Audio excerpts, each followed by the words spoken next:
la salute, chi che gliel'ha, è un gran tesoro e non le sa.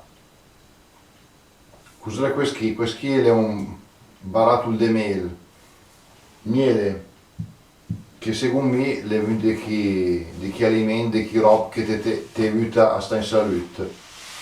Torniamo al proverbio iniziale.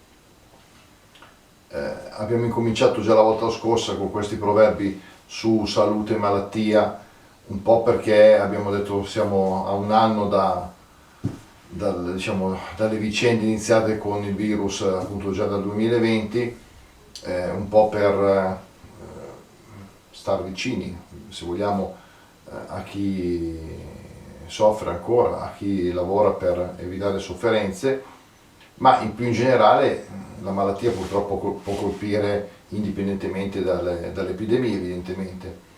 E allora ecco che su salute, malattia eccetera i proverbi sono veramente tantissimi, come Amis del nostro paese avevamo fatto una volta, anzi più di una volta, un elenco di questi proverbi. L'altra volta ne leggevo di un para e vedo questi che di adesso. In realtà diciamo che se sa che la salute l'è tut, o prim punt la salute, primo punto la salute, in realtà uno dovrebbe sapere che è la cosa più importante. Si dice anche in italiano, la salute è tutto, quando c'è la salute c'è tutto, lo diciamo penso in tutte le lingue. Però ecco, a volte questa cosa magari sfugge e è vero che si può avere un gran tesoro appunto nell'avere la salute, perché avec la salute leggiamo metà di space, dice un altro proverbio, cioè star bene, quindi non dover spendere per le medicine, si è già risparmiato. E poi chi tende cunt la pelle e il tende cunt un gran castel, oppure il ga un gran castel. Anche in questo caso c'è un paragone, evidentemente il tesoro e il castel con qualcosa di importante.